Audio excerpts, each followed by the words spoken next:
So I just got dressed and I'm gonna do my face, my makeup. Ganito ako mag-ayos pag nasa bahay. Unlike sa dorm ko, nakaupo ako, tapos nasa harap ko na yung lamp ko. So like there's direct light. Dito kasi, ayan ang setup ko. So, ito yung fan ko. This is my mirror. So, this is where I do my face. Dito nakapatong yung mga stuff ko. And, syempre, this is against the light, right? So, whenever I need the light, I face here to my window. So, ganun ako. So, like, pag ganyan ako. Unlike sa dorm na nakaupo lang ako. And pinagpapawisan ako. So, I need that fan right into my face. I have my contacts already. So, I'm gonna keep this na.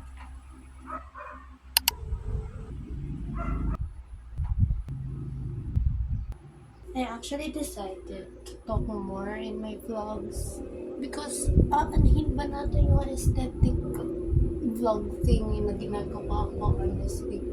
That's not who I am. I'm trying to be more like myself if I want to romanticize my life.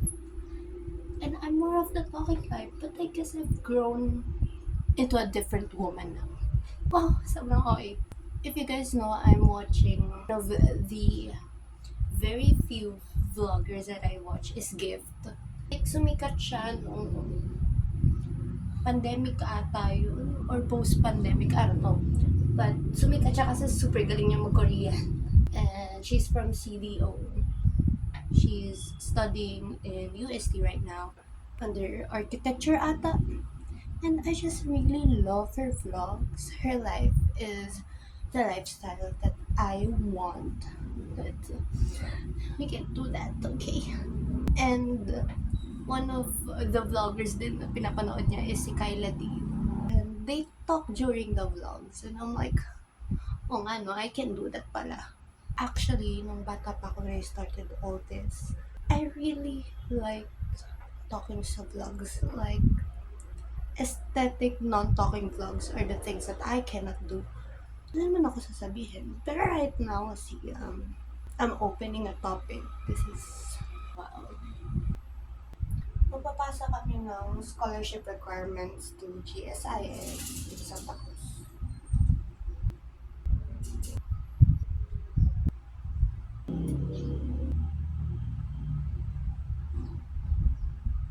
Ano nyo, update pala guys, pasukan na namin sa August 3. And naglabas sila ng traffic advisory na old students daw are not advised to go back to campus on August 1 and 2. Kasi that's UPCA 2027. Ang akin lang, sinabay nyo sa pasukan ng UPCA 2027 tapos kami mag-a-adjust. No one is gonna move back in during the first day of school, which is August 3. So, of course, we're gonna be there around August 1 and 2. Dun sa past vlogs ko, what I do is dumadapa, over naman sa dumadapa. Umuupo ako dyan sa floor. Tapos, sa chair ko nakalagay yung mirror ko, and then, kaso kasi pag ganun, ring light pa ako, isasaksak ko pa.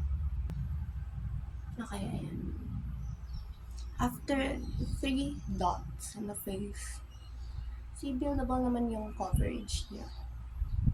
Then, nagla-liquid blush ako kapag I'm gonna be out for a long day. So, kailangan plakado. And very long-lasting yung Choo Choo paint blush. Yeah. Meron akong red sa ilong. I don't know if kita nyo. Ano yan, te? So, I got this Hair Beauty Pot Concealer. And it's sale, like 130. I don't know, 150, ganyan. But, ang pangit niya actually.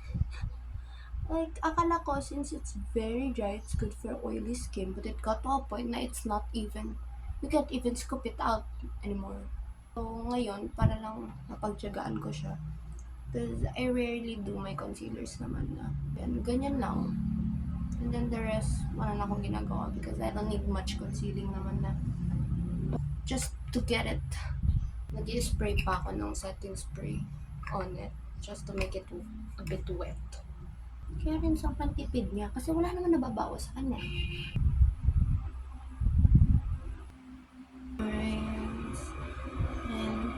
Rings. I got my rings from Mr. DIY. Makukuha mo na sila dun for a set for only less than 50 pesos, I think. So I got myself a silver set and a gold set.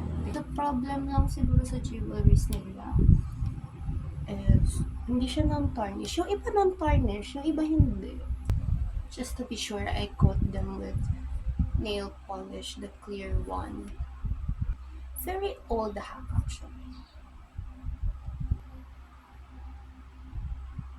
I actually got this palette from the Southwood Mall sa Binyan. I found like a shop doon na it's like color pink lahat. And it's named The Colorist. I believe it's beside Nike or Adidas. I don't know, but it's a shoe shop. Sobrang mura and sobrang daming Korean brands. Korean and Chinese brands. And may JMCY din and a few local. Tapos, ang dami ring skincare and then, ang daming testers. Like, even the skincare, you can try it on. Like, there are free toner pads, whatever. And instead of like glittery highlighters, I started doing like brighteners sa corner ng eyes and sa ilong. And it works like, wow. Mas nakaka-fresh siya. Kasi oily ako, so the glitter, the sparkle makes me feel like I look oily. But this one just feels like I'm not oily, I'm just really bright.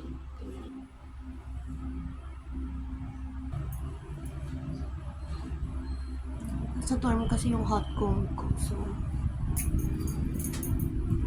we are gonna commute, so I feel like I won't be able to vlog much. So Sabi ko wag na aatin sa ano eh.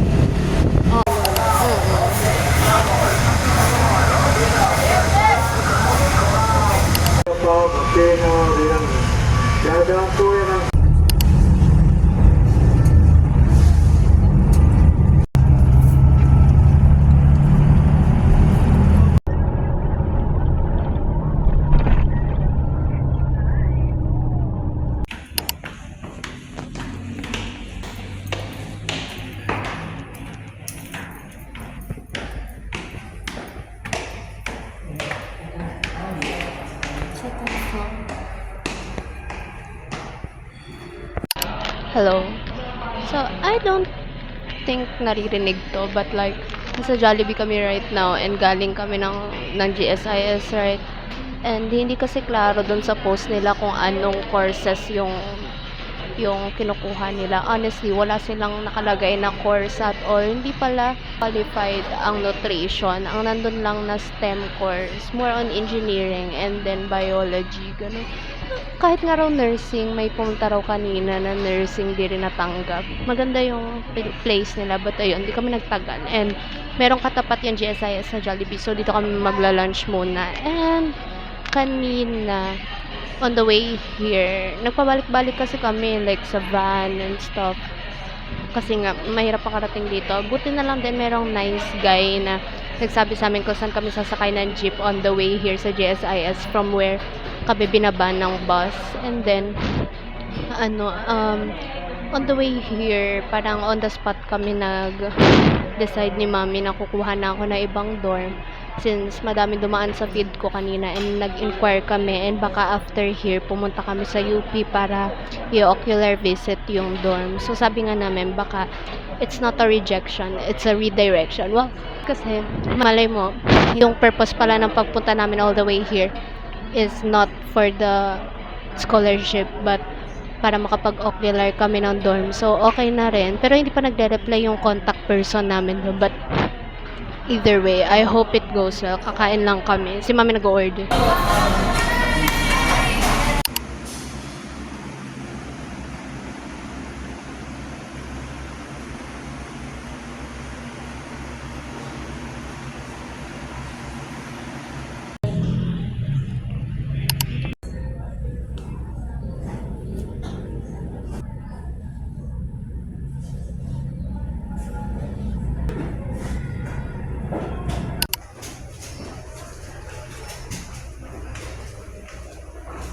Okay, so we just arrived home. Nandito ako sa Kubo kasi Sobrang lagkit na lagkit ako. I can't go in and lay down on my bed because sobrang lagkit na lagkit talaga ako. And like, hindi na ako masyadong nakapag-vlog, honestly, kasi commute nga kami and danas na danas. But recap lang of what happened talaga.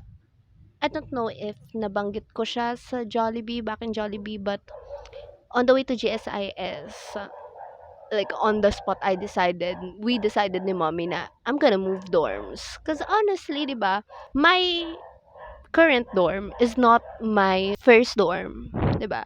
Like, you guys know that. And honestly, last time kasi, it was just an emergency, ano talaga, and it was like gitna ng SEM. So, nahirapan talaga kami maghanap. So, kung saan man yung seems like okay naman, nag-go na talaga ako kaysa makuha pa ng iba kasi sobrang ubusan, sobrang mahirap humanap talaga ng slot when it's like in the middle of the SEM. So, emergency lipat and I liked it until inflation and nagtaas ng rent. So, like, overall, ang binabayad ko sa kanilang monthly is more than 6,000. So, imagine my DOST monthly stipend is 8K. Ang natitira na lang sa akin 2,000. And to think, naka-loft type ako. Although, wala naman talagang problem, guys. It's okay to romanticize the loft type, honestly. But not for me kasi in my case, nandun kasi ako sa medyo side ng pinto. So, I don't have other places. Like, sa roomies ko, ako yung pinakamadaming gamit talaga kasi sila, they have the choice to always go home over the weekends. Ako kasi no, kaya lahat talaga ng necessity ko, like times 2 talaga sila for here sa bahay and for my dorm. So, meron pa akong ref and all that stuff. And nagkaroon din talaga ng problem sa ipis. Like, I don't know. Sobrang linis kong tao, te. But ayaw talaga mawala ng ipis. And I feel like it's a them problem at this point. Because nagpalinis na kami and everything. Nagbayad kami. And ayun. And mamolds talaga. Although ni-repaint naman na nila this vacation. Still, alam nyo yun. I was like, it's okay. But if I was to be offered a more sulit na option, syempre doon tayo, di ba? Because imagine, yung nakuha kong dorm right now, that's like 4K all in. Okay? And ang lapit ko sa sibilisasyon. Hindi ako over there na maglalakad pa ako sa madilim. You know, it's always matao. But, hindi kami nandun talaga by the road lang na ang naging main like concern ko is baka maingay. No, actually palaog pa siya ng small compound. So, it's really good. Like, sobrang presko talaga. And nag-spark talaga siya sa mata ko. Kahit although sa pictures, you know, it's like hindi pa occupied, so there aren't any stuffs yet. But nung pinuntahan namin siya, I was like, ang presko dito. Like, it feels like home. You know, gets ba? So, hindi ako masyadong cramped into just the space under my bed. You know, loft is good and all. It's okay to romanticize it, but not for me. I have too many stuff. And then I went there and then we settled it and then punta kami ng dorm ko na current and then nagpaalam na kami and thankfully pinagbigyan kami kasi legally we haven't signed any contract yet for the coming school year. We only reserved for August. So in case na they were gonna welcome incoming freshmen, 'di ba? I'm reserved, 'di ba? So ayun, thankfully, na-excite na kami and we're gonna move in sa Saturdays. And after that, wala, umuwi na kami. Sumakay kami ng jeep, sumakay kami ng e-jeep, and sobrang traffic. Imagine, 3 o'clock kami bumiyahe. Anong oras na magsa-7 na sobrang traffic and like, yung binti ko sobrang sakit talaga kasi hindi sa paglalakad, te, sa pag-upo lang. Sa pag-upo sa biyahe, tapos yung puwet ko, ang sakit, feel ko nang bawasan ako ng puwet. I saw some friends actually. I saw Jello and Ramfel sa McDo. Kinatok ko sila. And like, sobrang, tignan yung may itsura ko. Sobrang lagkit na lagkit ko na noon. Tapos smiley na smiley ako sa kanila. Para bang hindi kami nagkita. Sobrang wala siya sa aking character. Sabi ko, nag-chat nga ako sa kanila. Sabi ko, that was so out of character. But I was really happy to see you guys with my mom. So I got to introduce Jello rin to my mom. Si Jello nga kasi yung kasama ko nung nag-down payment kami sa current dorm ko. So, right now, ano lang si mami, nagpe-prepare ng dinner and we're gonna eat. And I'm gonna shower and then I don't even think I'll be able to do anything else other than lay down because that was tiring. Ang nakaka-tire talaga doon, yung init pati. Tingnan niyo, lagkit na lagkit kami and the fact na rejected kami sa GSIS just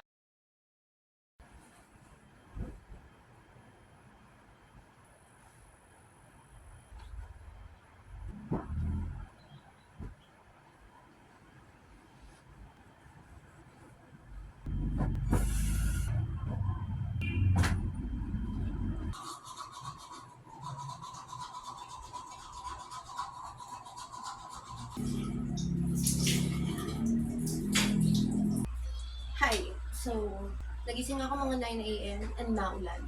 Usually kasi naulan, siguro like 6 to 7 a.m. and 9 to 10 kasi ako nagigising. So, by the time na nagising ako, always mainit na ulit. Ngayon, dito ako in front of my laptop kasi I have a few things that I need to get done this morning. Unang-una, hindi ako natanggap ng Camon 60. I don't know if I told you guys kahapon. So, yung time slot niya sa schedule ko, kaya ko pang singitan ng iba. Ayun, kakalikutan ko ngayon yung schedule ko. I have 17 units naman na, so hindi naman ako underload. Diba? This is how our acad break goes, guys. We manipulate our schedule. 99.9% of our acad break is just revolving around AMUs. After that, magbibigay ako ng invoice sa mga nag-mine sa LBIDS ko. Yes, nag-decluttering sale kasi ako sa LBIDS ng makeup and a few clothes I don't wear anymore. And hindi pa nga yun lahat, honestly. Nakalimutan ko kasi yung iba sa dorm. Ayun, that's all I have to do. So, you guys watch me as I do that. I'm gonna listen to music as I do all those. Actually, first, I'm just gonna take my vitamins muna. So, sana proud kayo. I'm taking vitamins na. These are my vitamins. Zinc, ascorbic acid, Apebol. I don't know if you guys know, pero hindi matay kasi ako 2 times sa klase.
Okay, so, naligo ako.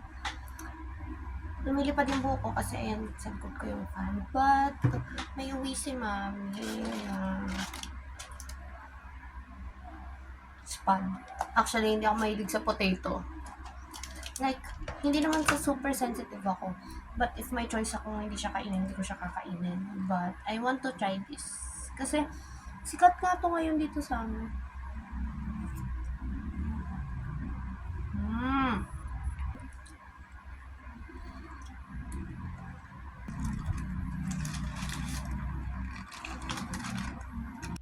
Hi guys. So, katatapos ko lang mag-thirst trap. Thirst trap over naman, hindi naman. Mukha lang, like ngayon lang kasi ako nakaligo ng maayos-ayos.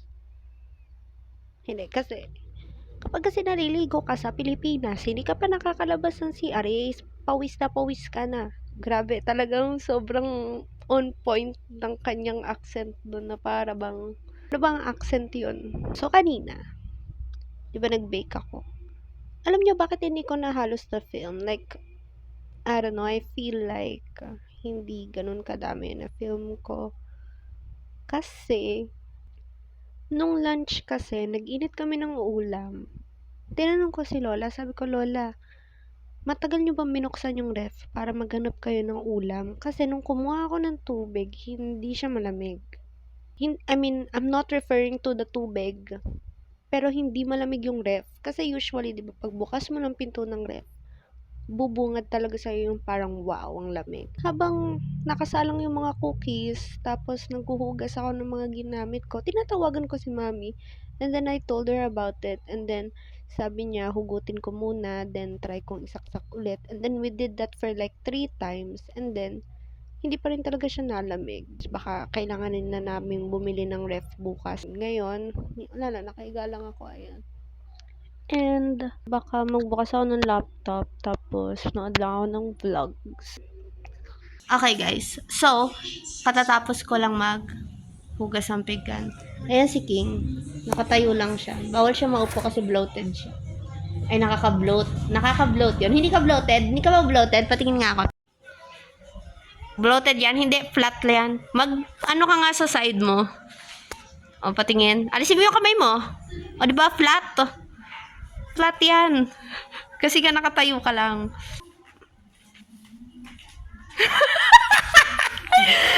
Tinaano ko lang sa'yo para ma-awkwardan ka eh.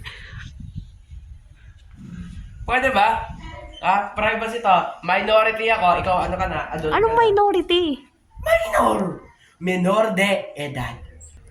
Ano ba? Well, yan, bagong kain. Sobrang shaky mo. Natalbo ako eh. Mata kayo.